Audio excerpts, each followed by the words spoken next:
नमस्कार दोस्तों, स्वागत है आपका स्टडी विथ पृथ्वी पर। दोस्तों, आज हम घन के बारे में पढ़ेंगे। घन घन को हम इंग्लिश में ट्यूब भी कहते हैं। आपको जो आकृति यहाँ दिख रही है, ये आकृति ये एक घनाकार संरचना है। घनाकार संरचना की विशेषता ये होती है कि इसकी जो लंबाई चौड़ाई और ऊंचाई होती है वो तीनों ही समान होती है। जैसे कि यहाँ पे जो लंबाई आपको दिख रही है ये ए है, इसकी चौड़ाई दिख रही है आपको ए, वो भी ए है, और इसकी ऊंचाई दिख रही है आपको, वो भी ए है। अर्थात घनाकार संरचना की लंबाई चौड़ाई और ऊंचाई तीनों ही बराबर होती है। इस प्रकार की संरचना को हम घन या क्यूब कहते हैं। ये संरचना जो हमने बनाई है ये हमने एक समतल पे बनाई है, लेकिन अगर आपको घन की वास्तविक संरचना को समझना हो तो आप एक तो अपने जो पासा हम खेलने में यूज करते हैं उसकी संरचना को आप देख सकते हो। पासे में 6 अंकों तक नंबर होते हैं, अर्थात उसके जो फलक होते हैं वो 6 होते हैं। 1 नंबर फलक, 2 नंबर, 3, 4, 5 और 6 जो संख्या आती है वो सभी क्या कहलाते हैं? फलक कहलाते हैं। इसी प्रकार से मैं आपको 3D की संरचना भी बता देता हूँ। ये आपको जो आकृति दिख रही है ये भी एक आकृति घन की है। ये इस आकृति में आप देखोगे कि एक तो ये भाग है, इसका एक फलक ये है, सेकंड फलक आपको ये दिख रहा होगा, थर्ड फलक आपको ऊपर वाला दिख रहा होगा। ऐसा जो ऊपर वाला है इसी प्रकार का एक नीचे भी है, तो ये है इसके पीछे भी है, और ये है इसके पीछे भी है। इस प्रकार से 3 फलक आपको दिख रहे हैं और 3 फलक इसके पीछे भी है। तो इस प्रकार से टोटल फलकों की संख्या 6 हो जाएगी। ऊपर है तो एक नीचे है, इधर है तो इसके पीछे है, इधर है तो इसके पीछे है। तो इस प्रकार की आकृति को हम घनाकार संरचना कहते हैं। दोस्तों, आपको जो ये आकृति दिख रही है इसकी लंबाई ए है, इसकी चौड़ाई भी ए है और इसकी ऊंचाई भी ए है। अर्थात ऐसी आकृति जिसकी लंबाई चौड़ाई और ऊंचाई तीनों ही समान होती है। इसके टोटल 6 फलक होते हैं। 1 नंबर फलक ये है, इसके पीछे वाला फलक ये है, इसके ऊपर वाला फलक ये है, और इसके नीचे वाला फलक ये है, और ये साइड वाला है, और इसके साइड वाला ये हो जाएगा। इस प्रकार से टोटल फलकों की संख्या 6 हो जाएगी। इसको अगर आपको वास्तविक रूप से समझना है तो आपको पासा जो हम खेलने में यूज करते हैं उसको आप देख सकते हैं। उसमें भी 6 फलक होते हैं और प्रत्येक फलक वर्गाकार होता है। यहाँ पे जो आपको एक फलक दिख रहा होगा ये फलक, ये संरचना वर्गाकार है। इस प्रकार से टोटल 6 संरचनाएं होती है और 6 संरचना वर्गाकार होती है। इन 6 वर्गों से निर्मित ये एक बंद आकृति होती है जिसको हम घन या ट्यूब कहते हैं। अब हम इसके संबंधित जो भी फॉर्मूले हैं उनको समझते हैं। सबसे पहले आपको जो ये फॉर्मूले हैं उनको अच्छे से समझना है और याद भी करना है। सबसे पहले पहला फॉर्मूला क्या है? घन का संपूर्ण पृष्ठीय क्षेत्रफल। अर्थात जो भी 6 आपके वर्ग बने हैं उन सभी का क्षेत्रफल का योग कर लेंगे तो हमें घन का संपूर्ण पृष्ठीय क्षेत्रफल मिल जाएगा। अब सभी वर्गों की भुजा तो ए ही है, तो एक वर्ग की भुजा अगर ए है तो इसका क्षेत्रफल क्या होगा? जब ए है, ए भुजा का कोई वर्ग दे रखा है तो इसका क्षेत्रफल ए स्क्वायर होता है। तो 6 इसी प्रकार के 6 वर्ग बने हुए हैं, तो 6 वर्गों का क्षेत्रफल का फॉर्मूला 6a स्क्वायर हो जाएगा।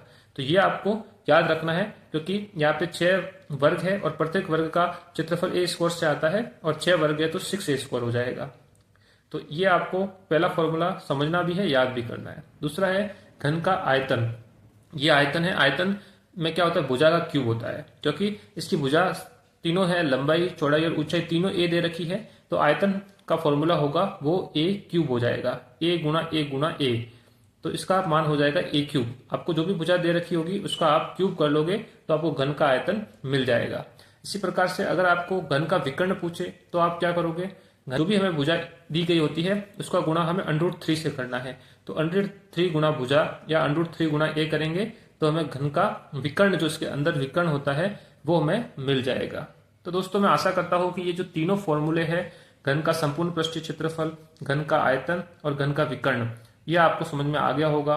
और इन तीनों फॉर्मूलों को आपको याद भी करना है कि घन का संपूर्ण पृष्ठीय क्षेत्रफल बराबर 6a स्क्वायर, घन का आयतन बराबर a क्यूब और घन का विकर्ण बराबर √3a। ये तीनों फॉर्मूले आपको याद करने हैं, जिससे किसी भी प्रकार के आपसे क्वेश्चन पूछे जा सकते हैं। अब दोस्तों, हमारे पास एक क्वेश्चन है, उसको समझते हैं। यदि किसी घन की भुजा 8 सेंटीमीटर है, अर्थात a बराबर हमें क्या दिया है? 8 सेंटीमीटर दिया है, तो इसका संपूर्ण पृष्ठीय क्षेत्रफल, इसका आयतन और इसका विकर्ण की लंबाई ज्ञात करनी है। अर्थात इन तीनों जो फॉर्मूले हमने पढ़े हैं इनको हमें इस a बराबर 8 सेंटीमीटर लेकर के सॉल्व करना है। ये हमें क्वेश्चन दिया है। इससे आपको इस फॉर्मूले को समझने में भी आसानी रहेगी और आपको घन से रिलेटेड किसी प्रकार का कोई डाउट नहीं रहेगा। तो दोस्तों, हम आगे बढ़ते हैं। सबसे पहले हमें क्या दिया है, ए बराबर कितना दिया है, ए बराबर हमें दिया है 8 सेंटीमीटर घन की एक भुजा दी गई है। अब हमें पूछा है कि संपूर्ण पृष्ठ क्षेत्रफल कितना है, तो हम संपूर्ण पृष्ठ क्षेत्रफल का फॉर्मूला हमारा क्या होता है, 6a² होता है। तो हम लिखेंगे संपूर्ण पृष्ठीय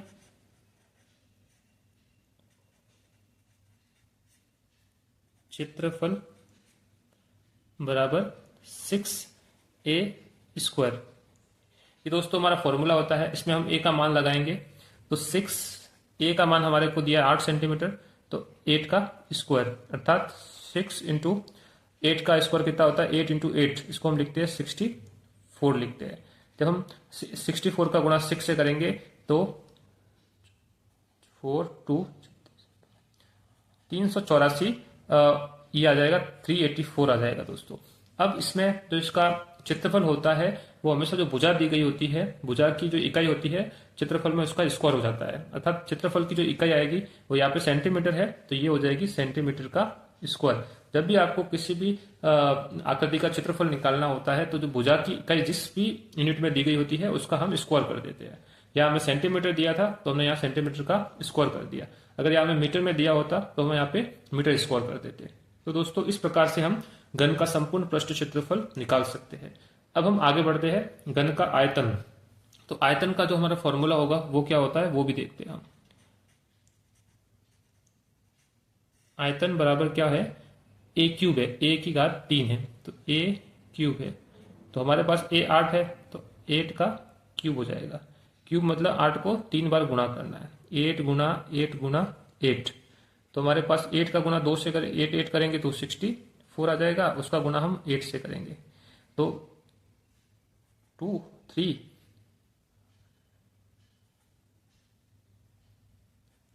512 आ जाएगा दोस्तों, 512 आ जाएगा।